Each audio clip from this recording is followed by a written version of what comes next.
Okay, so this wipe hasn't gone quite as well as we hoped when we heard there was a hardcore wipe incoming.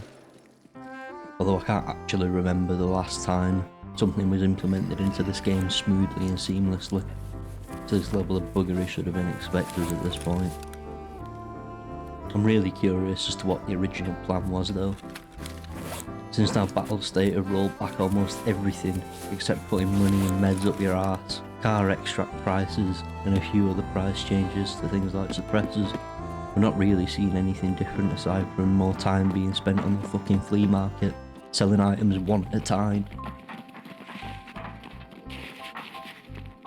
Despite the extra levels of misery, I still find myself coming back though. This bloody thing still has its slimy tentacles on my brain. And I think I have experienced what some may call fun. Looting, killing bosses and players, and more looting. It's all still highly enjoyable, and I dare say I've even had some successful raids.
I actually think a lot of the choices are pretty interesting.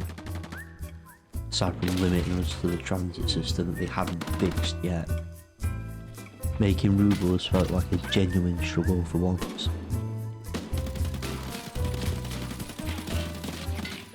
It's a bit of a shame a lot of this was undermined by Arena, which handed a lot of players huge boosts in EXP and also money the instant the transfer became available. So to them the grind to level 2 and 3 traders is almost non-existent.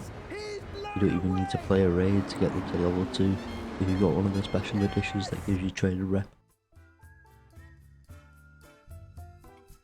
Like I said, this wipe had some good decisions to slow down players, but it didn't take long before you started running into players at level 50 plus wearing the fucking battle pass face mask, and funnily enough, they're almost never solo, because all they're in raids to do is power through quests with their friends so they can get to prestige.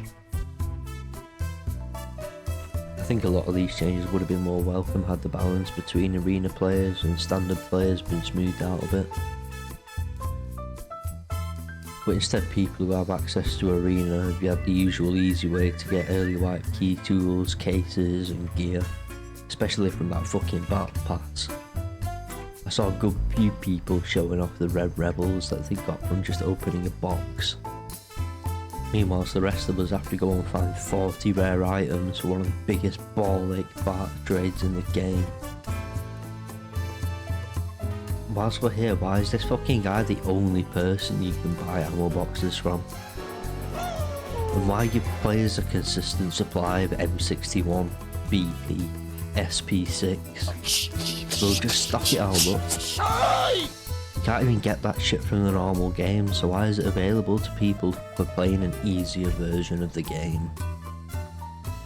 I understand it's to sort of shamelessly drive sales towards Arena, but it's at the cost of massively undermining the original experience they've created, which I think they should be protecting more cautiously. You have broken the sentry stop on the back of a sea urchin!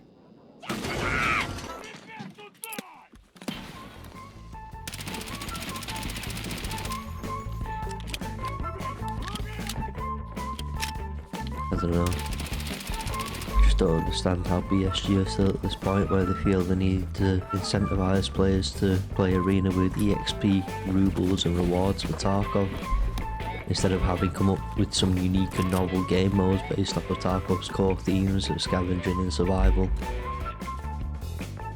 Because no matter what incentives they add, I don't think anyone wants to play Team Deathmatch or Search and Destroy knockoffs.